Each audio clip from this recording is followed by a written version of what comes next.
Hello, everyone. We are now on the final talk, Meet the Filmmakers, in our SR for Black Lives series. And we are lucky today to have a great selection of filmmakers with a wonderful moderator, and it is promising to be a great event, a great chat. As I said before, and I can repeat again and remind everyone, if you are listening and you have questions to the moderator or to the filmmakers, you can put your questions in the comment section and we will read them out and they will be answered. So before we go further, let me introduce myself. I am Nora Armani, founding artistic director of the Socially Relevant Film Festival, which is now preparing its 8th annual edition. And this program, SR for Black Lives, is an interim program for which we chose a retrospective of 7 films from our previous 7 editions, handpicked to bring to you free of charge, hoping that there would be some donations, and we are sharing those donations with the Equal Justice Initiative, with Real Works, and also with the New York CLU, Civil Liberties Union. So let me introduce you the moderator and our guests quickly so that we don't take up your questioning time. We have Professor Khatchig Mouradian, who is moderating today. He is a lecturer in Middle Eastern, South Asian, and African Studies at Columbia University. Mouradian is the author of the forthcoming book, The Resistance Network, The Armenian Genocide and Humanitarianism in Ottoman Syria, 1915 to 1918. Mouradian teaches courses on internment and mass incarceration, mass violence, human rights, and the aftermaths of war and genocide. In 2020, Mouradian was awarded a Humanities War and Peace Initiative grant from Columbia University, which means we should be expecting more publications from him. We also have filmmakers Rick Stack, whose career is dedicated to social justice, working in the Jackson County, Missouri Public Defender's Office, where he observed mistakes, large and small, made daily in the criminal justice system, led him to his questioning the reliability of severe sanctions based on a system susceptible to human error. Coming from a prolific academic career and having published books on the matter, Stack aims to inform the death penalty dialogue, ultimately bringing state-sanctioned killing to a halt. He has consulted with leading advocacy coalitions, submitting testimony at Maryland's legislative hearings, and serving as keynote speaker for Oregonians and for Alternatives to the Death Penalty's annual meeting, among other states' organizing efforts. He is the co-producer and primary researcher for the film In the Executioner's Shadow that is part of this program. And he lined up, drafted, and conducted most of the interviews and provided much of the contextual background information. His 2 books on the death penalty, Dead Wrong, Violence, Vengeance, and the Victims of Capital Punishment, and Grave Injustice, Unearthing Wrongful Executions, formed and inspired this documentary, on which he collaborated with director Maggie Stogner, who unfortunately is not with us. So I'm going to go to Paul Sutton next, who is our next director. And Paul is the director of Straight from the Pen. He thinks of himself not so much as a filmmaker who discovered a passion, but as a passionate criminal justice reformer who discovered film as an ideal way to communicate. With a PhD in criminal justice, Dr. Sutton's research and publications cover the gamut of justice issues, from police to prisons, but it was a tour of the Penitentiary of New Mexico that launched Sutton's filmmaking career with the Emmy-winning Doing Time, his first feature documentary about prison.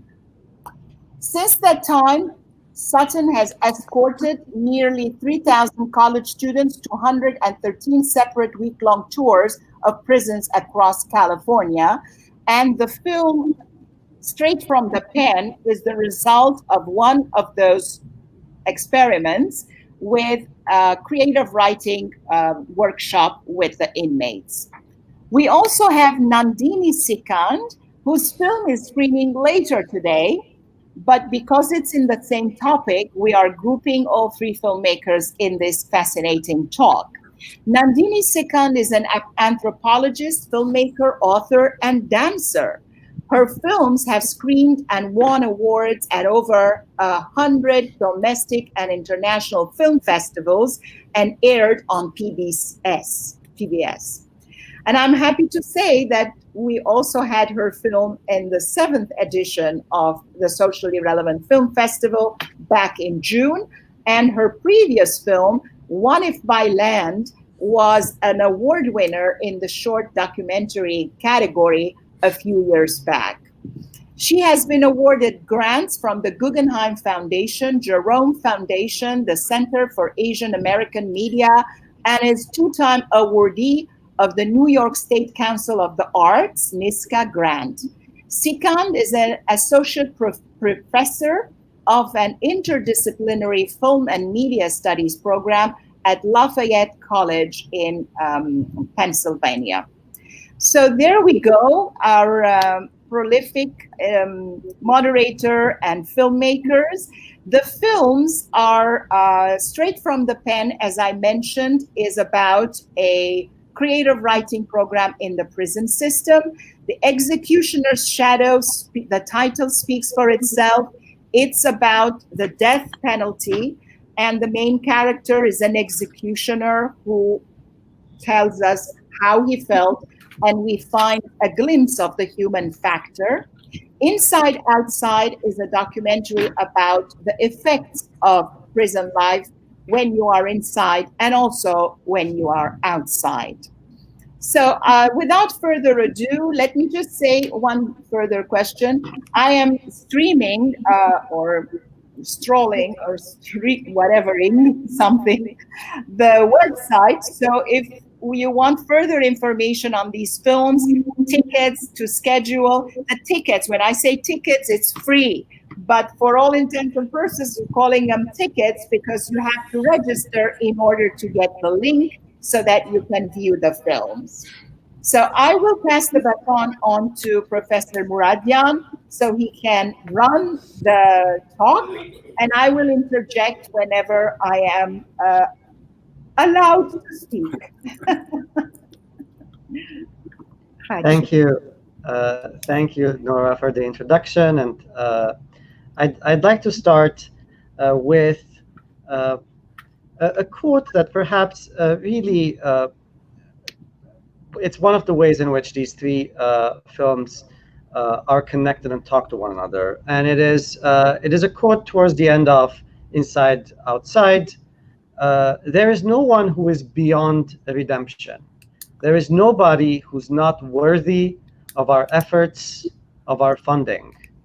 And I felt that this quote really captures the very spirit and the driving force behind all three films. This notion that really people there's no one who's beyond redemption, and from when we're talking about women and the carceral system, when we're talking about mass incarceration and programs in the prison system, or whether we're talking about in the case of the Executioner's Shadow, the experiences of essentially the death sentence and the discussions around that. So would you please start and reflect on your film in light of this notion of there being no one beyond redemption and how it informs your work? Perhaps Nandini, you'd like to start? Sure, I can start. Thank you. Thanks to Nora. Thank you to all of you. It's exciting to be on a panel with all of you with, work that is important, to be sure. I would say, for me, my position is that I identified not as a criminal justice reformer, but somebody who's an abolitionist. And I don't believe in prisons or the carceral state as a solution to our problems. So in the event of saying that nobody's beyond redemption, absolutely, and I think our work has to go beyond that. Instead of just I think it sounds great and lofty, even though it's in the film. I think it's a wonderful aspirational, but I think we have to work towards that. And what does that mean? And for me personally, I think, and for a lot of abolitionists, that would mean dismantling the carceral state. And that is not just the prison industrial complex, but also what is connected to that is defunding the police, is abolishing the police, right? So I think they're very related. And I think in connection to that, I think also we can't really think about abolition without it being connected to racial capitalism. So those, I think they're very interconnected for me. So I think, yeah, absolutely, there is nobody, because ultimately the people that we're talking about are all human beings. And I think we don't treat people who are incarcerated as human. In fact, I think, there are people who, somebody like, for example, Ruth Wilson Gilmore, who talks about organized abandonment. And so for her, that she would describe as what we do to people in prisons is doing just that. We are organizing the abandonment of certain groups of people. And I don't think anybody deserves that. Paul? It's interesting. I've used the language you used in talking about the problem, but I'm discovering I don't like it. When you say and disagree with it, I want to take a different way or a step farther, that nobody's beyond redemption. After having been myself in and out of more than 50 prisons over 1,000 times in my career, and I counted them up, it's no exaggeration. I don't like the notion that people are not beyond redemption, because it kind of puts us a step above them. And kind of, it's almost like the old white man's burden, that it's our job to fix them. And I would rather think of it, and I'm only now, this is the first time I've said this or thought about this, which is sad given that I've spent my 35-year career in this area. I think it might more properly be thought of as there's nobody beyond love. Because in our classes, we started off by telling them, nobody out there likes you. They don't know you, but that doesn't keep them from hating you. We're not here to make them love you, but we're here to try to help you find the voice that's already in you to share your lives with people who don't understand you and therefore hate you.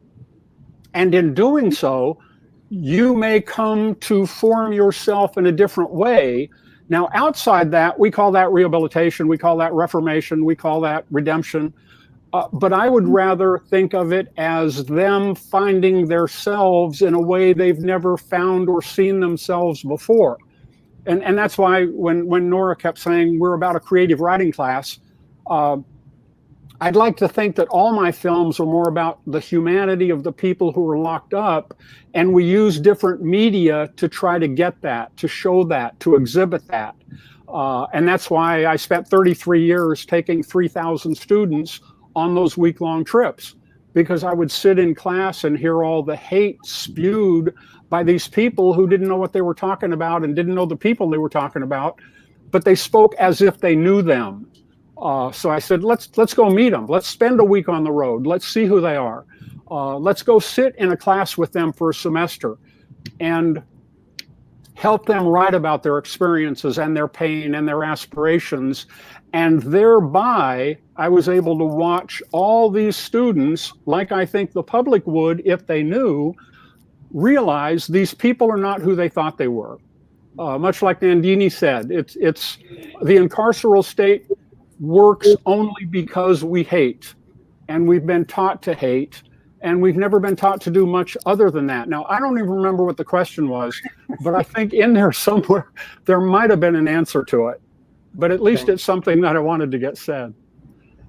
I'd like to turn the focus around. It's very important. The concept of no one is beyond redemption, I think, is a very important concept. And I think it keeps us from throwing people away or thinking that people are disposable. But I want to turn the focus around on us as a society. What kind of society do we want to be? Do we want to be a society that focuses on punishment to the extreme, in our film, of execution? Sister Helen Prejean, one of the experts that we interviewed during the film, and to me, the spiritual leader of the anti-death penalty movement in this country, in the film says something to the effect, maybe in some books of justice, these perpetrators deserve to die, but do we deserve to kill them? So putting the emphasis back on us, and I always think about what kind of society do we want to be?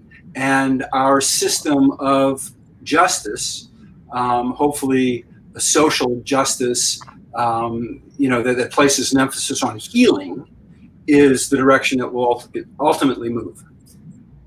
Yes, you made the point about what kind of society we want to be, and in all three films, that I see that. For example, Nandini, in your film, the issue of the section of the film where there's discussion about drugs and alcohol, the notion that, in fact, one of your interviewees says something along the lines of, the prison essentially is saving a person from their addiction in that particular context. And it really made me ask that question, right, about what kind of society are we when we are in creating this kind of reality?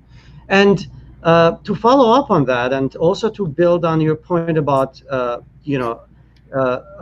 abolition, when activists, scholars, academics, such as the three of you, who have dedicated years and years to this, right? When certain events, certain transformative events occur, and a Black Lives Matter uprising is by all means one such transformative movement, and suddenly the issues you are so passionate about is brought front and center, and it's part of the national conversation after not being so for a very long time. And this is true, of course, for a number of other cases. Discussions on names and mascots in the case of Native Americans and others. These issues that oftentimes the mainstream media ignored, and suddenly now it is not really possible, at least, to ignore it the way they somehow managed to do. Where do you see your role as people who, as I said, have been dedicated to this, dedicated their lives to this? Do you want me to go first? Okay. Yeah, so I think, obviously I'm going to speak for myself here. I think, I came to this film, it's now been 9 years ago, right? And it's sort of a long process of making, I think you're right in that these sort of issues come up at certain moments, right? And I think for my own personal role, for me, issues around abolition is sort of, even though this is a film and I may never make a film that is set in a prison again, has to do with prison reform, it's something that I've dedicated my life to. And I don't say that lightly. It's something that I'm committed to. I teach in the jail, I do work in the jail, I'm still sort of organizing around it. So for me, that's something that's really central.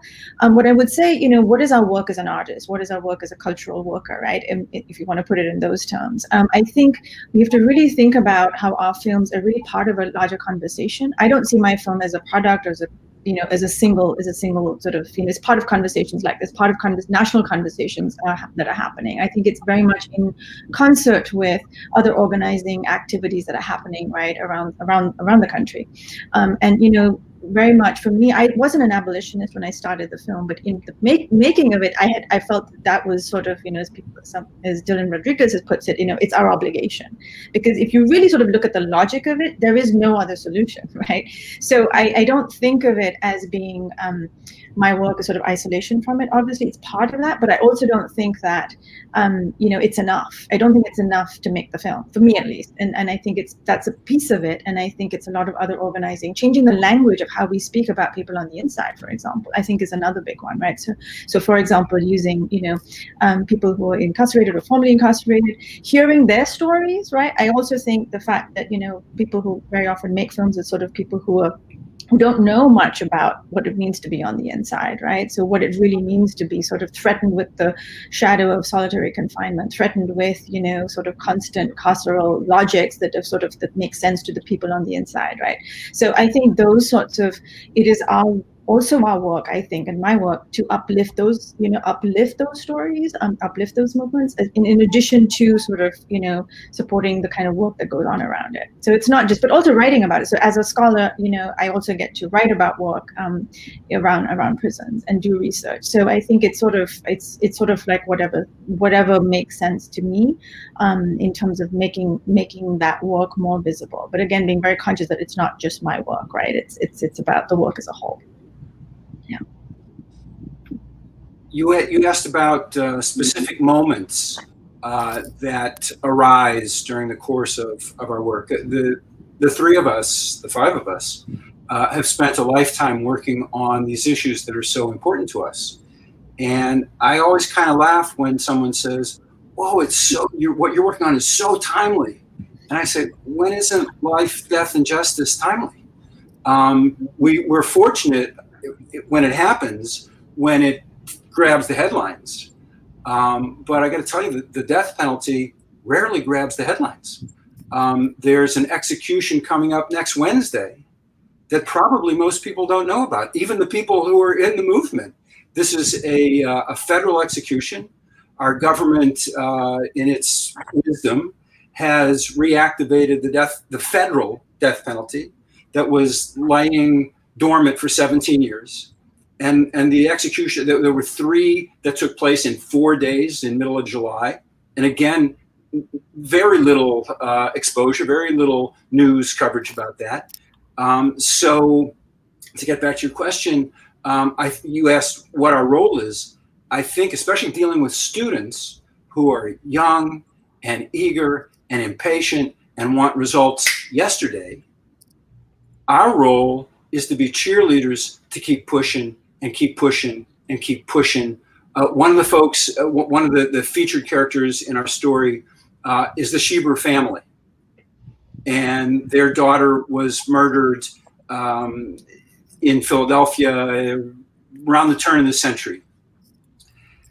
Every winter legislative session for the following 16 years, Vicky Sheber, the mom of Shannon, the murder victim, would go to Annapolis, the state capital, and lobby very quietly, very patiently, but very persistently in the offices of those who agreed with her, the legislators who were supportive, and more importantly, those who were conservative and pounded their chests and said, "We need a death penalty to protect people like you." And she said, no, you're not helping me.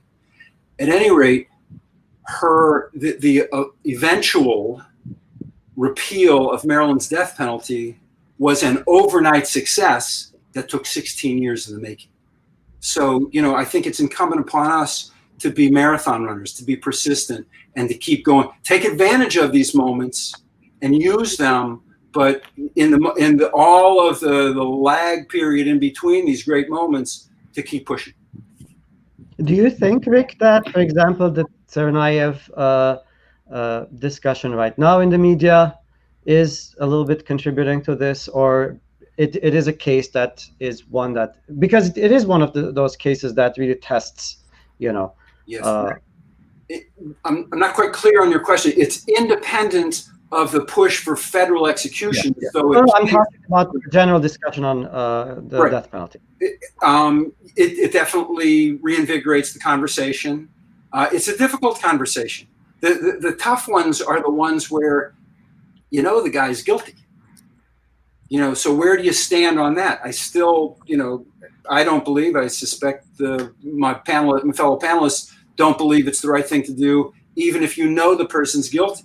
Those are the most difficult ones to step forward on and to come through with all the other arguments, moral, economic, and otherwise, why we shouldn't be killing people, why we shouldn't sanction our government to say it's okay to kill our citizens. And yes, when that arises, it does give additional impetus to discuss it, to bring it to the fore, to make people talk and think and Yeah, so you do have to take advantage when the newsworthy items, hit the headlines, but you got to keep pushing in between that as well. Nora, did you want to say something? Yeah, actually, I wanted to share a personal experience, because when I watched the film and I saw that family whose daughter had been raped and killed, and they were still against the death penalty, I strongly identified with them, because one of the reasons, the main reason why I started this film festival is the double murder of my cousin and my uncle, which was the result of a hate crime.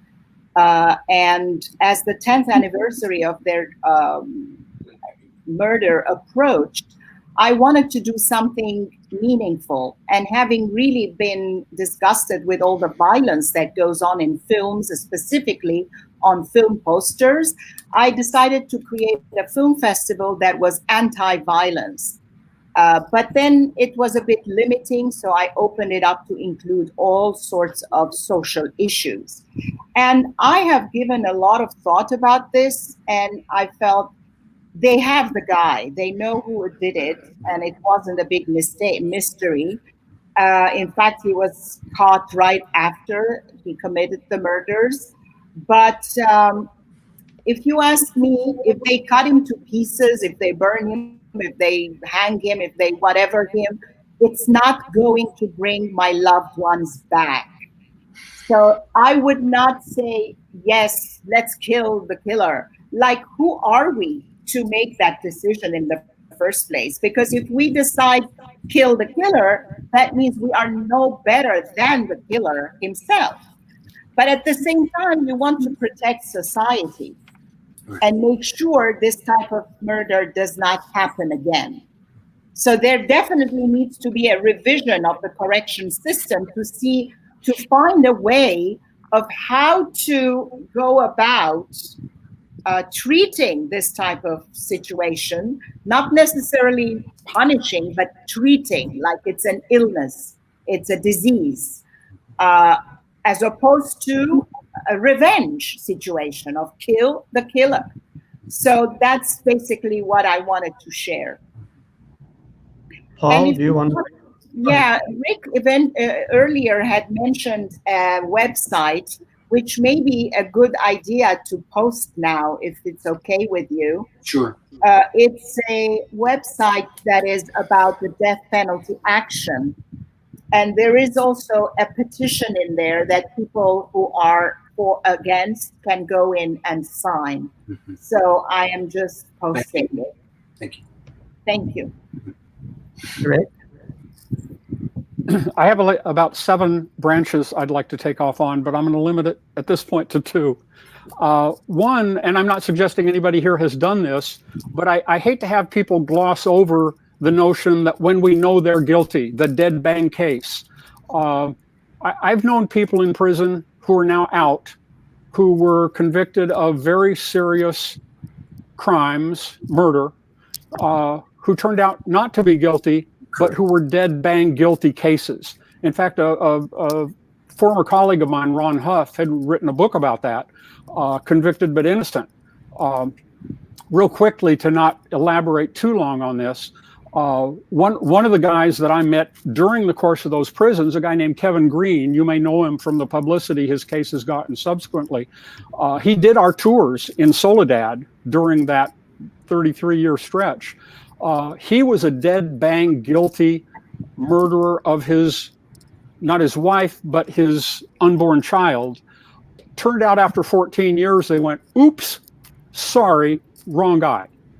And I taught criminal law for enough years to not play with the notion of guilty. I mean, it's a legal term. It doesn't have necessarily a lot to do with facts, only those that relate to a technical finding of guilt. There are so many mitigating factors that, well, I don't want to get into a legal discussion of it, but our certainty that people are guilty because they were convicted is nonsensical. We have enough cases of innocence that we find much later that by itself, I think, is enough for abolitionists of the death penalty to simply go forward and say we can't be sure enough. A case in the movie, a mentally ill kid. Had no business, the criminal justice system had no business dealing with him.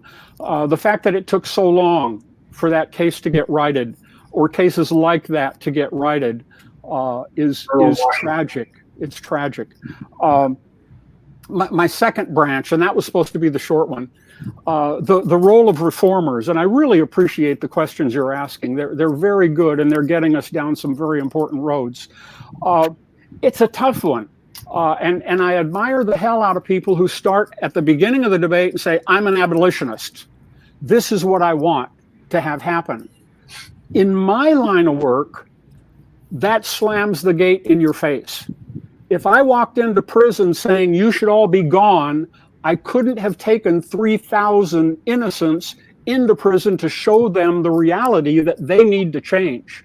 I wouldn't have been allowed to shoot 7 documentary films to try to capture the outrageous realities of what goes on inside. So my view as both a criminal justice professional and a filmmaker is I kind of feel like I have to tread a line that lets me push a little bit without swinging. The swinging comes later. Maybe the swinging comes at retirement. But in fact, after doing the prison tour for 20 years, I decided this would be a great thing to make a movie about.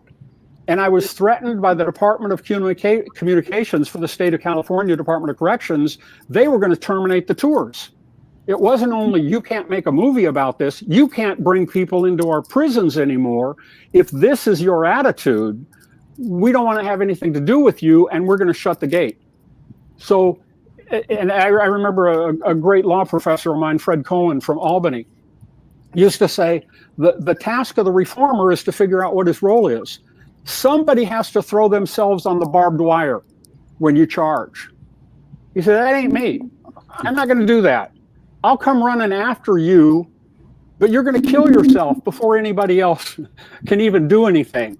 So we've got to have, and you've got to figure out where you are in this spectrum of reformers. So I don't want to think of my role as holding back as much as getting through the gate before I start swinging at injustice.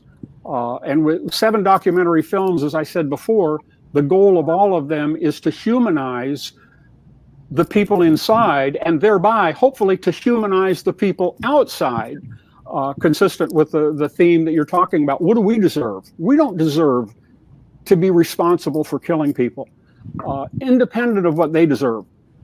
So as a filmmaker and a reformer, I think it's important to realize there are different paths to tread, and it's kind of like you may not, in my position, I couldn't afford the luxury of stating exactly up front where I was and where I stood, because in the criminal justice system, that gets you excommunicated from most of what you want to see change, because nobody will listen to you. But it's the change you want to produce. Absolutely. And that's why it's a tough path. It's a tough path to walk. Nandini, do you want to comment? I feel like for follow up on Nora's and Paul's comments. Yeah, no, I think it's an interesting question that Paul raises. I think there is this sort of dance that happens between abolition and reform, and I think abolitionists, I would say, we have to think about, imagine, right, that there's another possibility, right? And I think, the problem with the history of reform is such, and I think we have to remind ourselves the history of reform is such that we have tried, the history of police, for example, has been a history of reform. But look where we are now. It hasn't worked, right? Reform started with, so you can talk about sort of the history of slave patrols, right? That's and how it's changed since then. That's all a history of reform. So that's why I'm a little sort of circumspect about how we talk about reform. And I think we have to be really careful. Right now with the uprisings that are happening, there has been a conversation about abolition and reform. And the reason abolitionists are so skeptical about reformation or sort of reform of police departments is what we're seeing is there's actually an increase of funding right now that's happening, federal funding towards police departments, not less after the uprising. So I think that's a real problem in how it gets talked about in really sort of challenging ways, and so I think the idea for abolitionists is to really focus on that. And I think the other thing to remember is that abolition is, I think people think about some sort of pie in the sky. It's actually not. It's already happening. So, just the state of California itself, there has been a history of abolitionists who have worked there with in concert with environmental justice advocates for years, 20 years, have finally got to shut down prisons. Towards shutting down a prison. There's a prison in Atlanta that just closed down and took 20 years of community work. So it is possible. I think there is, as I said, this dance that happens between abolition and reform, that they both have to, have to happen, and I don't think, you can sort of say, yes, abolition, there's no. So I think we have to think about reforms in the way that, are they moving us towards abolition? That's how I would think about it. So for me, if I go and teach a yoga class in the women's ward, that is helping the women survive the daily humiliation of being in jail. That is important. Now, I don't think of that as a reform. I think that is a reform towards abolition. But that is our goal, at least as an abolitionist. And just to about Nora's point, right, about the idea of justice. I think we have to, and I think, Rick, you raised this earlier about what kind of society do we want to be. I think we have to ask ourselves, does an eye for an eye, is that sort of the society we wants to be? And I think that's what Nora is trying to speak to, right? Does it bring back loved ones? It doesn't. And I think we have lots of pathways, transformative justice, restorative justice, that are there. There are practitioners, organizers that are doing all of this work. So there are possibilities. I just think that we have to see them, employ them, use them, seek them out, right? And I think, when we think of abolition, we think of it as something that is elimination or as an absence, but really it's a presence, right? And Gilmore, again, who I'm talking about, Ruth Wilson Gilmore, who's, a long-term prison abolitionist, talks about this. She talks about abolition is about abolishing the conditions that put people in jail in the first place, right? So going back to the drugs, right? Going back to violence. So why do people commit violence? Maybe they've been exposed to violence in the homes. Till we address that, we cannot start to think by the time they come into the system of the carceral state, it's too late. We have to address the violence before the violence happens. And I think that's what abolition is, a really long-term. So it's not sexy. It's not going to happen overnight. It takes a lot of patience and about changing those conditions. And I think that's the commitment to that kind of work, I think, is really what abolitionists are doing. Yeah, I want to add something to that as well, because when I say the guy was guilty, that's not because it's not a matter of guilty or innocent. The capital punishment, the death penalty is wrong, period.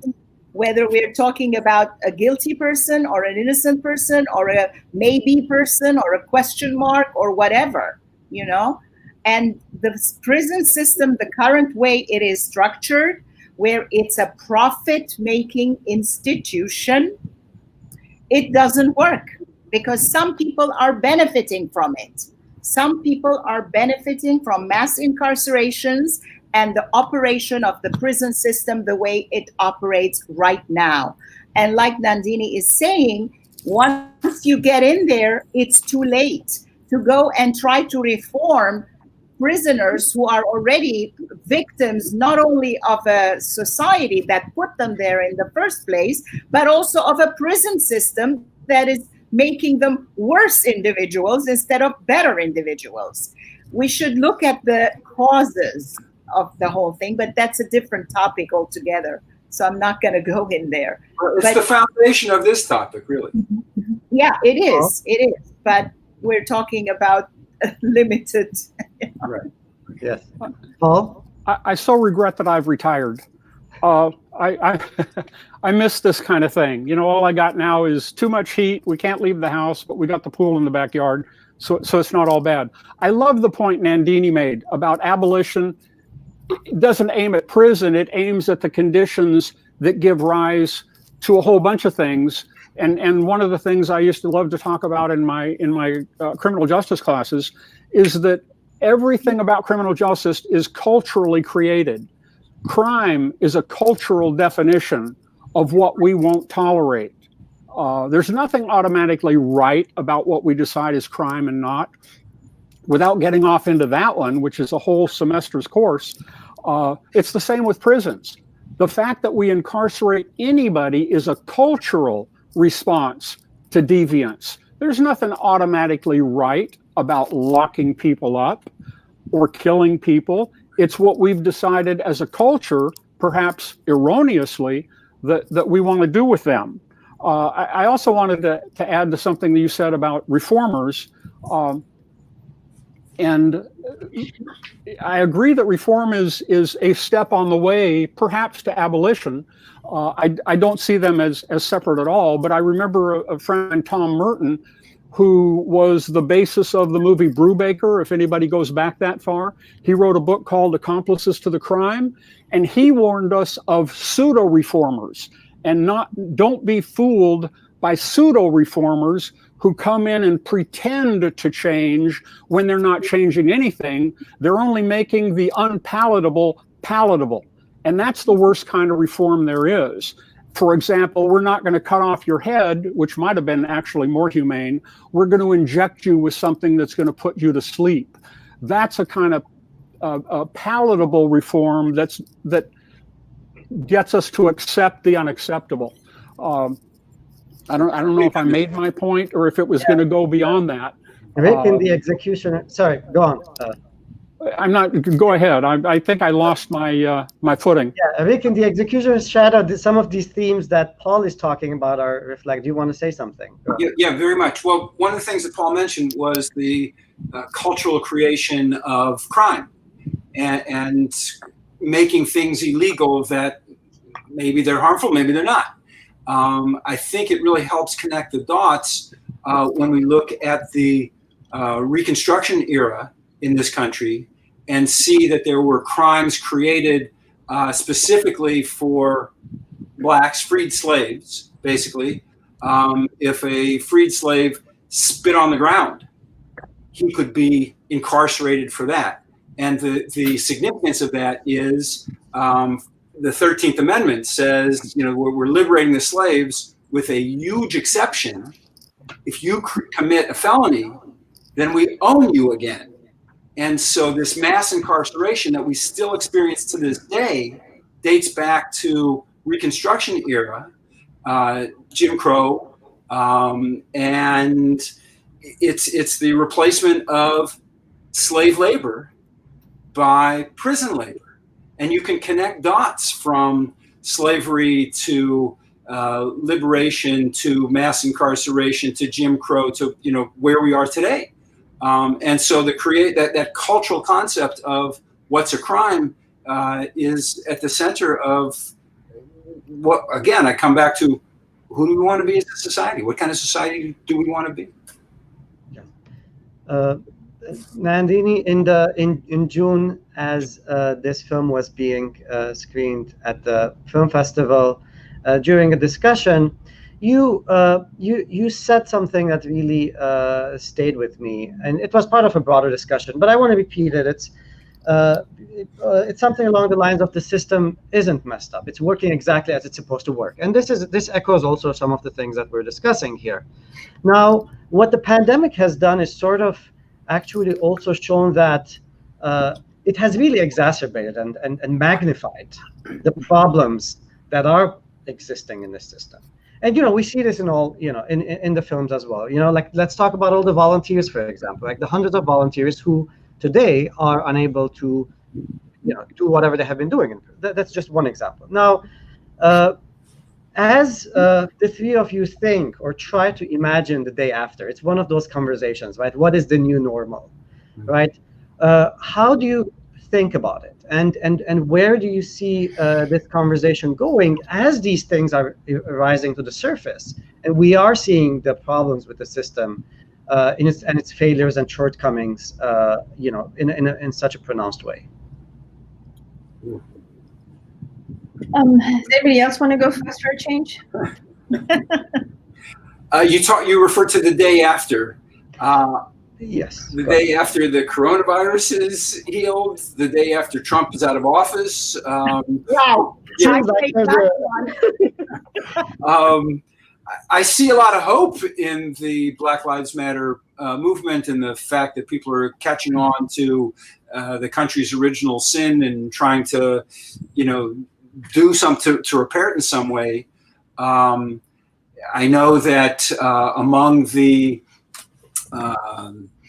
committees that the left wing and the center of the Democratic Party have pulled together, criminal justice reform is one of those working groups that is being looked at very closely.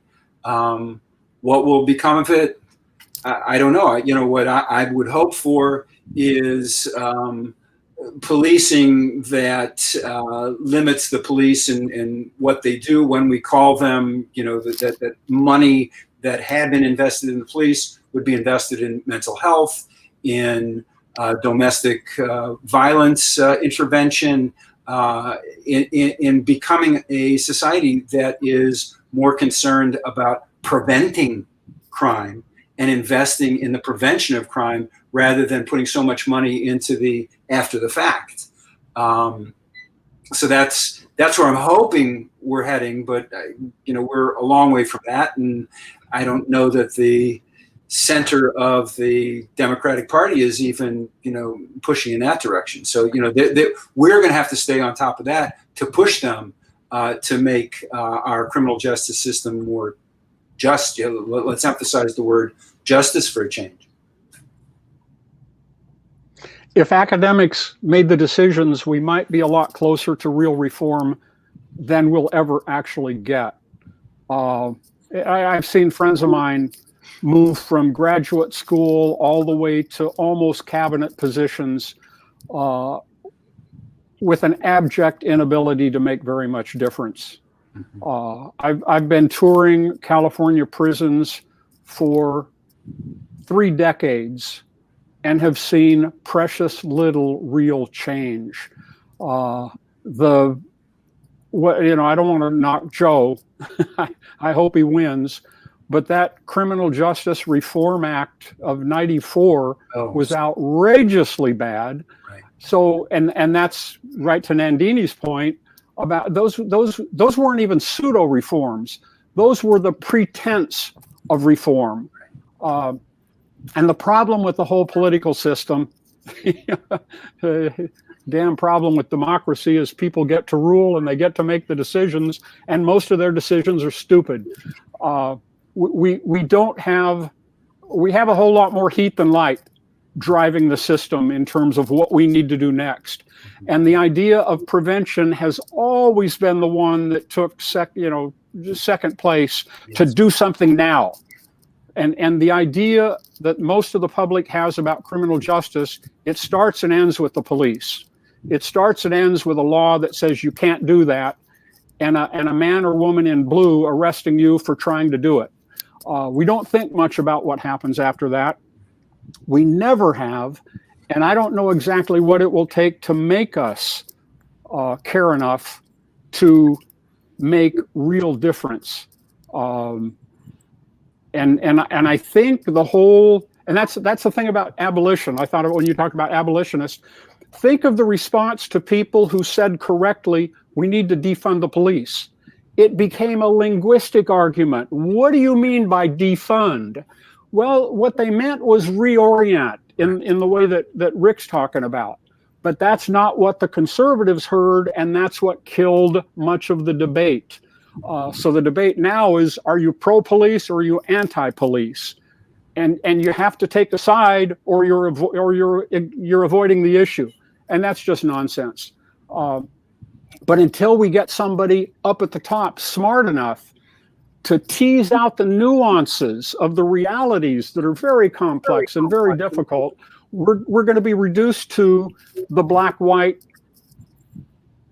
differences between you're for me or you're against me, and both answers are wrong. Neither one is an answer, but those are the extremes to which we are pushed when the ignorant lead the debate.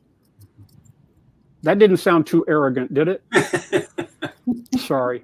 It's pretty much telling it like it is. I'm going to interject at this point because I have a couple of comments from viewers, which I feel like maybe it's a good idea to show. Sure. They're not questions, but Michael Clay says, thank you all for a stimulating and profound discussion. Thank you, Michael, for watching. And Ching Jul is saying, fascinating topic. I am learning from all of you. So maybe they should ask us a question. Please ask us. Nandini, would you like? Yeah, I'd love to actually, just sort of maybe tie up that particular thread of the conversation. So I think, what there is a lot to be done, right? And I think there's work happening, and I think it's important that we remind ourselves there is incredible work happening, right? Sort of, and not sort of be, sort of descend into despair. And so I'll maybe direct you to a website called 8 to Abolition, and there's a group of young organizers doing incredible work, right? It came out very much about this uprising, and they have it's a teaching guide, but they also cite different possibilities of things, that 8 steps towards abolition. So 1 is to defund the police, 2 is to demilitarize communities, 3 is to remove police from schools, freeing people from jails and prisons, repealing laws that criminalize survival. So when we were talking about, people who have sort of mental health issues or, substance use disorders, you're not criminalizing that kind of behavior, those behaviors. Investing in community self-governance, providing safe housing, and investing in care, not cops, right? So I think there is a blueprint for us. And I think, one of the things that we can be doing, sort of, trying to get, we think of police in our schools as being something that is perfectly natural. And I think that's very unique to this country, which I really don't understand why we have police in public schools. But the truth is, police in public schools exist apparently to protect us from all police shootings. But that's not the reality. What's happening, what is the result of police in schools is actually we are further criminalizing Black students, right? And we see video after video of children as young as 6 years old being handcuffed. The police do not belong in our schools. So we can do a lot as communities, making sure that they're not in there, right? But the way we normalize, right, the carceral bodies in school, in educational spaces is a problem. So I think, to your point about what can we do, I think there's lots. There are blueprints for us. I think we just have to sort of not sort of wait for every 4 years for something to change, right, for us to be able to do something. I don't want to leave on that note of what you characterized as despair. Unfortunately, when I get into a rant, I tend to go to my op-ed writing style, which usually ends on that kind of thing. Where my hope lies, and I know as teachers, all of our hope lies with our students. And I got an email from a student I hadn't heard from literally in 30 years. Is that right? 20 some years. She went on one of the first prison tours back in the 90s. And she said she'd never forgotten it. It was great. She's teaching now. And she's teaching up in a very, very conservative area of Washington, and was asking me about ideas for how to do her distance learning classes. And what she's doing is teaching social justice, which she kind of squeezed into the curriculum over what would have been the objection, perhaps, of people had they been in a normal, regime.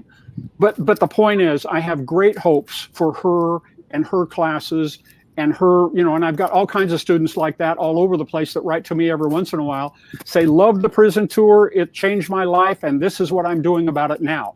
So in fairness to them, shame on me for sounding despairing, because they are the difference and they are the change that has to happen. Well, we all are hopeful, because if we weren't, we wouldn't be having this conversation in the first place. The Socially Relevant Film Festival would not be screening these films. We would not be making every possible effort to shine the spotlight on these issues. So let's not forget that. But of course, every step of the way, when you are struggling towards justice or reform or making a difference, there are people who will be in front of you and who will be abusive, even, who will be, ununderstanding. But then we have to turn around and do whatever we believe is right. And so, maybe perhaps, do we have another 5 minutes, Nora? Yes, How much time do we have? we do. I just want to come back at the end and wrap up with the festival information, but you do have 5 minutes. Yeah. Because I do think that the comment about students as a way, many of us here, all of you here, in different ways, whether it's through your teaching, whether it's through your writing, whether it's through your films, you are trying to reach an audience, right? And an audience that hopefully is going to be paying it forward and continuing the struggle. And in these transformative times, as also the ways in which we communicate have changed. And again, this thought came up as as we were talking about Zoom and teaching about criminal justice in today's world. So I'd like to open up the opportunity here, if you have anything to say about the new ways, the different ways in which this kind of communication is happening, right? The ability, the opportunity over the last 30 years, for example, for students to really be able to tour prisons, for there to be more volunteers. Here at Columbia, we have students in a creative writing program who engage in similar creative writing programs in the state of New York. So as these opportunities are changing and more space is opening up, right? While there is also this conversation and tension between abolitionists and reform and this discussion, where do you see this going with the next generation? Because again, we're oftentimes surprised when thousands upon thousands of young men and women are on the streets, really galvanizing the entire world. And so where do you see it? Where do you see this going moving forward? I'm very hopeful, having lived through the demonstrations of the 1960s and 70s, which were lots of white faces for the most part, anti-Vietnam War, environmentalism, feminism, the marches were somewhat segregated. The civil rights marches were predominantly black with a few white faces, and the other ones I mentioned were predominantly white with a few black faces. But today I see a pretty mixed rainbow of folks getting into the street and saying, this isn't the way we want it. We don't want to take this anymore. So I'm quite hopeful. You talked about different modes of teaching. The university that I come from, American University, places a great emphasis on internships. And I can't, encourage my students enough to roll up their sleeves and volunteer for something that they might want to do further down the road, but get a major taste of it, get involved, interact, get the really human connection going that makes their life richer and pushes them in a direction of service. Yeah, I maybe just say a couple of things quickly. One is, I think, it's wonderful that there's much more sort of an awareness, right, about the prison industrial complex. And I think those classes, those students, it all matters. I think we have to be careful of a couple of things. So one is, when we take our students, and we've all done this, into jails and prisons, we have to be conscious that, it doesn't become that we're not centering the experience of the students, but it becomes a joint experience, not just, because I think very often those programs, there's the danger of it benefits other students on the outside, but not the people on the inside, right? So it becomes this sort of performance, right, for them. And I think that's something that I'm sort of very conscious of, and I think we have to be really careful of. And similarly, not centering whiteness, right, in these conversations, because as we all know, right, with disproportionate Black and brown bodies are the ones who are incarcerated. So I think that's really important. And then the other thing I would say is that we have to really sort of think about structural change, right? It's wonderful that there's so many people and activists and doing work, but it has to be focused on structural change that is sort of cuts across different, it's multivalent. So there are things we can do like pen pals, there are mutual aid groups, right? There's so many things that we can do in terms of, one of the things that, just this is a small example, but my film is on sale through Vimeo on demand. The money is going towards commissary for the women, right, to be able to purchase commissary. So I think those are small things, but I think there's a larger structural change that we also have to be really focused on. So I think it is hopeful, I think we also have to keep our eye on, not just ask for small things, but ask for big things. And that's, again, when I return to abolition, right? It's like we have to. So the coronavirus, I think, is a really good example. There are people in there who are, as we now know, are dying of the virus. We're not getting a completely accurate picture of how many infections there are and what's really happening, right? There's a lot of sort of hush up around that, which we know.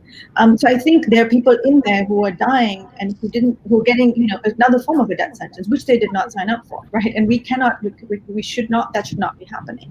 So, sort of really thinking about releasing people, because in the midst of a global pandemic, I think is really critical. And I think it's also really important, I know I said 2, but I'm going to say 4, I'm sorry, is that the other thing is that this idea of idea of harm, Nora, that you were talking about, it's not just that who is worthy, right? Who is worthy of release, who is worthy of compassion, who is worthy of treatment, who is worthy.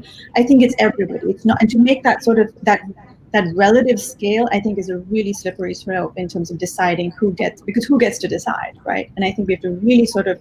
I'm sorry, I'm not following. Yeah, I did not make a distinction.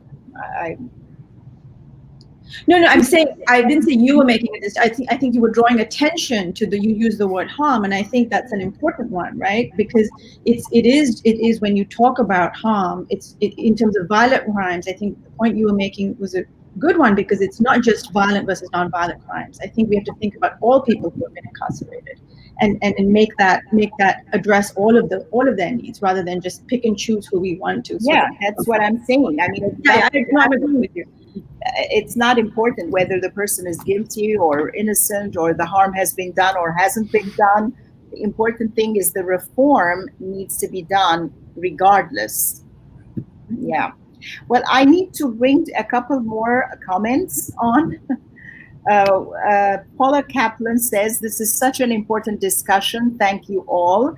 And she wants to know how she can be in touch with you guys, because I think her next film has to do with the topic.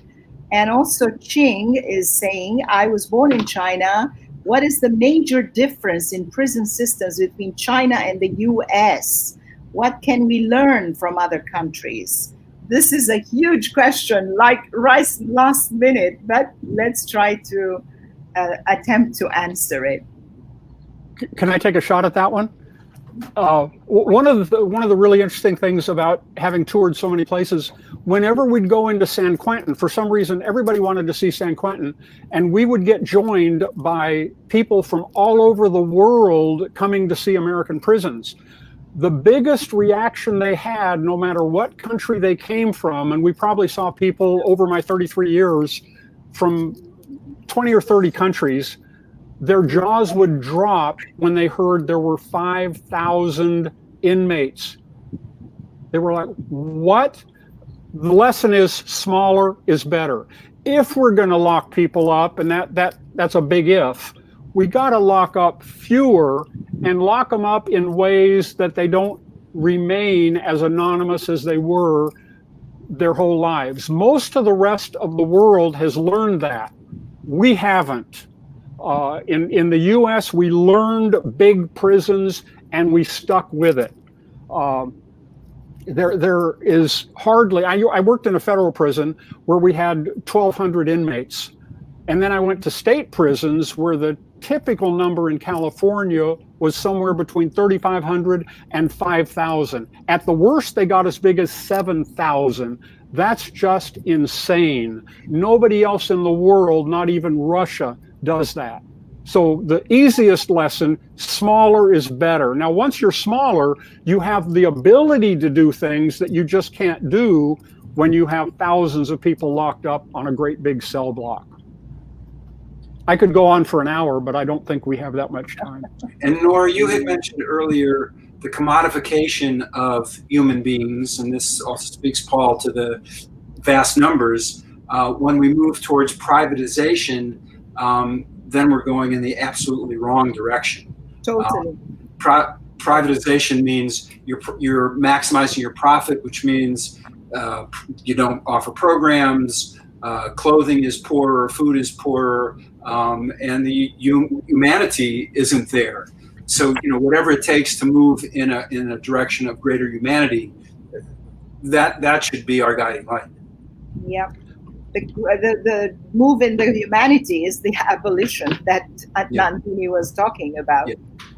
But do you want to address this topic further, or shall I make the announcement before Khatchig wraps up with the last question?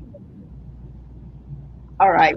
I might add something real quick, and it's something that Rick and Nandini both were alluding to. And it's funny you went to internships, because I thought that was too small. But I proposed a statewide internship program, not of the typical go in and get donuts for the cops kind of thing, but it was aimed, and I'm not suggesting that, well, there are too many that are like that, but I created the idea of an internship that would result in a cultural structural change in corrections statewide. Now, it was a massive kind of undertaking. It was going to take about 5 years to get going, and it took into account a whole bunch of the realities of prison that most training programs and no internship programs did. Don't have time to go into it now, but the lesson of it was too much, too big, too soon for the Department of Corrections to undertake, or for the California State University system to undertake. So to do the right thing is more than most people want to deal with. They let us pseudo-reform. They let us do internship programs to train new guards. That's not what my idea was. My idea was too much, too soon for everybody concerned, but in my humble opinion, it was the right way to go. Still is. Yeah. Unfortunately, we are quickly running out of time, even though it's a fascinating discussion, as a number of viewers have already expressed. But this talk is already being simul-streamed on our Facebook page, and it will be on our YouTube page, so people can come back to it and view it again. I want to thank you all, specifically Professor Khatchig Mouradian, for taking the time on this day, and wish him a happy birthday, because today is his birthday. But regardless of that, he said, yes, I will do it, because he believes in the importance of this program.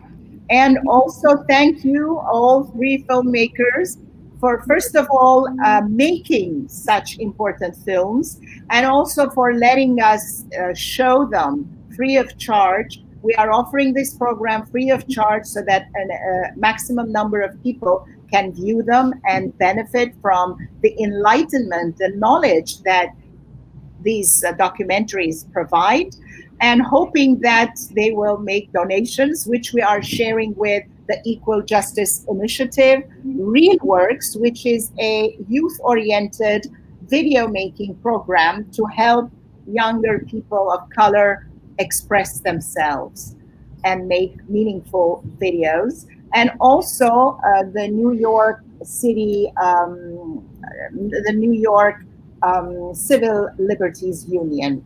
So thank you all very much, and I would pass it on to Khatchig as a moderator if he wants to ask one last question, one last round. Thank you. No, I think you summed it up and wrapped it up perfectly. I had a few questions, particularly related to decisions about talking about data, providing data and numbers as opposed to telling stories of individuals and their experiences. And this is a kind of question that all three of you have grappled with in different ways and in different approaches.